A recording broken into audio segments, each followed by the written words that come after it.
You say that I'm psychotic, but then you like it like that.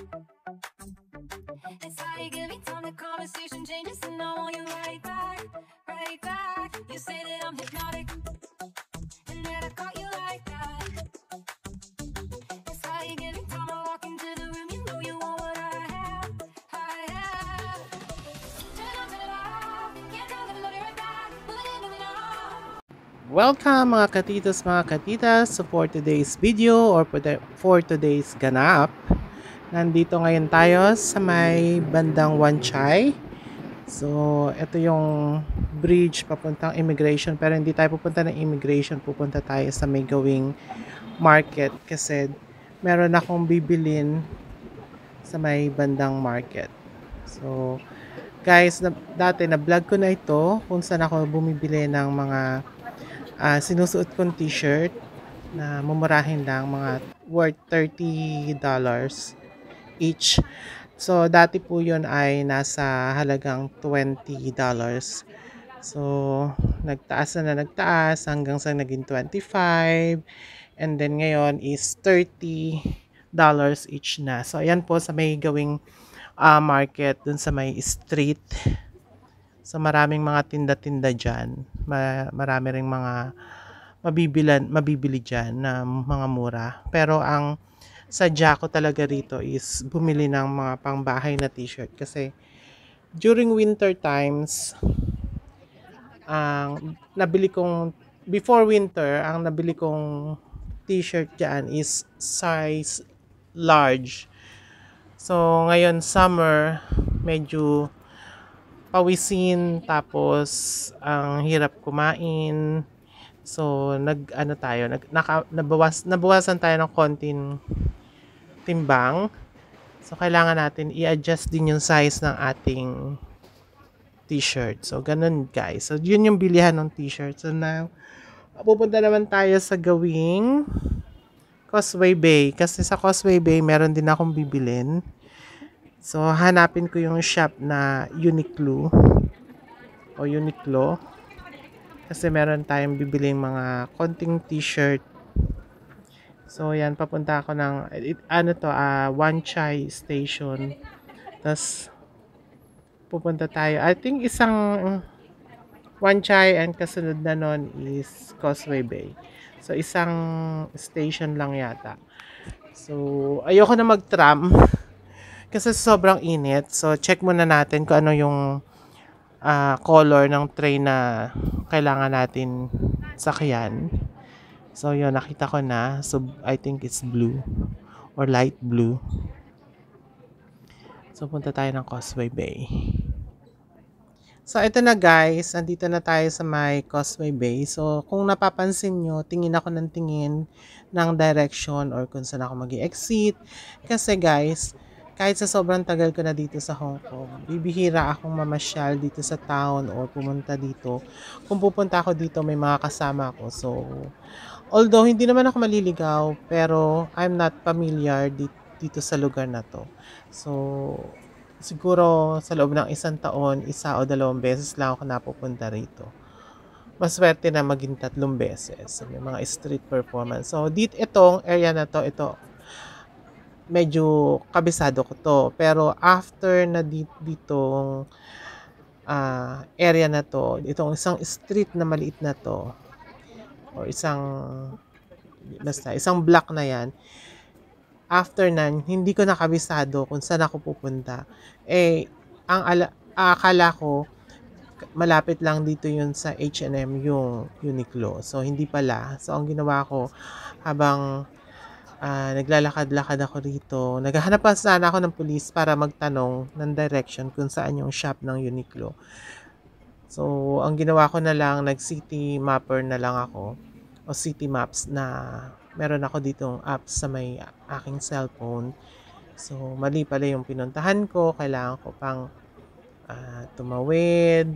Dun sa kabila pa pala yung shop na hinahanap ko. Actually, meron naman dito nun sa may Tung Chung. Kaso, may pupuntahan din kasi ko dito sa may Jordan kasi may birthday na attendan ako for the dinner. Invited ako ng invited kami ni Kuya Bong sa kanyang birthday dinner. So, eto na guys, nakabili na, nahanap ko na rin finally yung Uniqlo na shop. So, bumili lang ako ng few shirts. And then, dito natawid ulit, punta ulit ako ng MTR. And then, Cross Harbor naman ako, punta naman ako ng Jordan. So, ito na nga guys, yung Jordan. Hindi na ako nag-video kanina nung nasa train ako. And then, here na, since nasa Jordan din naman kasi yung kakainan namin ng Korean buffet. So, ayan. So, nauna ako sa kanila. Nasa taxi pa sila. So, nagpa-reserve na ako ng table. Para isang long table kami. Hindi kami magkakabukod ng lamesa. Kasi yung iba may mga separation yung or division yung table. So, gusto ko yung isang, isang linya. So, ayan guys, yung Korean buffet. Medyo madalas kami kumakain dito dati. And, ngayon, kung may mag-birthday na lang, kung nagkayayaan na dito, minsan mag-dinner. So, habang hinihintay ko sila, nag-video-video muna ako. Tinignan ko kung ano pa yung mga ibang, baka may mga nadagdag sa menu nila. Ayan ang nadagdag, mango tapioca. Dati wala yun. So, meron silang free coffee, tea, ayan ang kanilang maki rolls, and fresh salmon. Tapos, meron din silang mga dessert, jello, ano pa ba yan? Cream puffs, may brownies, and then yung drinks, libre yan, lahat. Uminom ka na kahit anong gusto mong inumin. Meron din silang beer. At habang kumakain ka kung gusto mong inom. Tsingtao, Heineken. Blue Eye. And the other one, I don't know kung anong brand yung isa na yan. Then the ice So, cream. ayan yung mga ice cream nila. Ang daming flavor. Chef, Ito naman yung kanilang mga sauce. Taste, garlic Gusto mo lang slice, dagdagan ng sauce yung spicy powder. with fresh chilies and chili powder. So, ayan na. Sa wakas, nagsidatingan na rin sila kasi gutom na ako dyan. So, hindi ako makakain kasi hinihintay ko yung birthday celebrant. So, nag-coke muna ako kasi low energy na ako. Kailangan ko na magkarga ng energy at baka bumulagta na dahil type 2 diabetic nga yung Tito Well nyo. So, ayan, nag-umpisa na. So, wala mo ng pansinan kasi kanya-kanya muna ng grill. Yan yung wife ng birthday celebrant, si Ate G. And sila Kuya Bobby, si Ate Shirley, si Lara, si Monette. And ayan yung ating birthday celebrant, si Kuya Bong. Happy birthday, Kuya Bong. Thanks for the dinner, for treating us on your birthday. Ayan si Lara, and then si Lance. So wala pa dyan si Ian, andyan si kapatid. So nauna ng medyo maunang umuwi si kapatid kasi meron pa siyang kailangan gawin doon. So, ayan si Ian nakahabol. Actually, papasara na yung buffet table. No? Nakahabol si Ian kasi galing pa siya sa trabaho. So, ayan, ano na siya, ratsyada na sa pagkain kasi nagko-call na yung server na last serving na.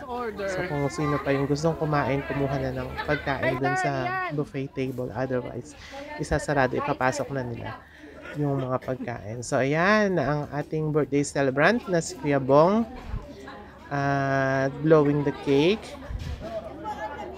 Yung ating, bago tayo kumanta ng happy birthday. Actually, hindi ko na, may may audio naman na kumakanta kami ng happy birthday. So, pero hindi ko na ilalakasan kasi baka may penalty or something kasi kakanta tayo ng happy birthday. Anyway, I don't know.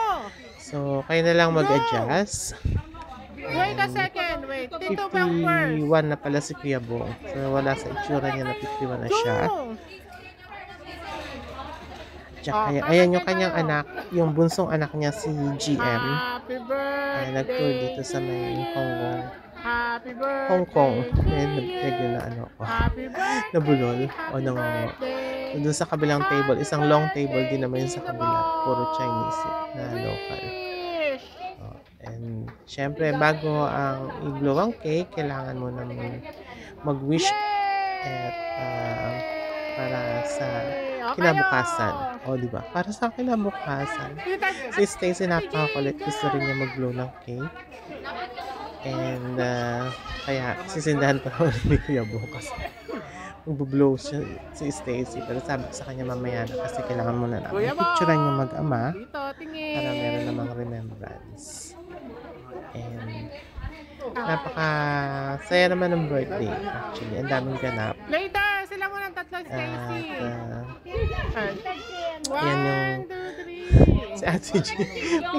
May hawak-hawak na kutsilyo nagpapapicture. Actually, pang slice ng cake. Kaya pinagtatawa na namin. Kasi hawak-hawak niya yung pang slice ng cake habang nagpapapicture. Tingnan mo. Nakakatawa, di ba? So, ayan. Kailangan nang Happy birthday! Ayan pa pala si Stacy makulit. 1, 2, 3, Ay, mag-picture taking. Yes. Hindi na ako sumama sa may Go! picture taking kasi ako nag-video. Ako rin yung nag-picture. Diba? Ayan na. Sinindihan niya na uli yung cake at mag-blow daw si Stacy. Ayaw ba talaga niyang pakabo. Gusto niya mag-blow siya ng Kung cake. meron siyang wish. Yay! May pa-wish pa, oh.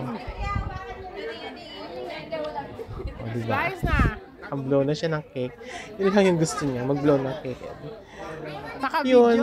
Yan ang kaganapan sa araw na ito. O, sa mga Naka-video to. bonggang-bonggang Iba-vlog ko to. ganap.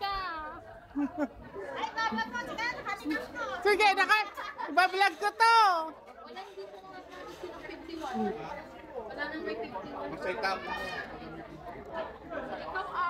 Remembrance yan.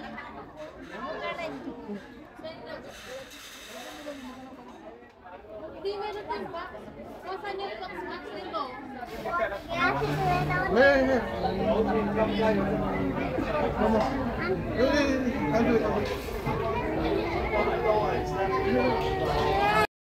So, ayan guys, yung mga konti naming picture, yung mag-ama, at yung birthday celebrant, and then ito na kami, mga bisita, of course, at habang kumakain, picturean. So, ayan, kasama na ako, nag-selfie ako. So, ayan lang guys, before blowing the cake. So, yun lang guys, so salamat sa walang sawang pagsuporta nyo. Don't forget to like, share, subscribe sa mga hindi pa nakasubscribe dyan. Hanggang sa muli, maraming salamat. Bye-bye!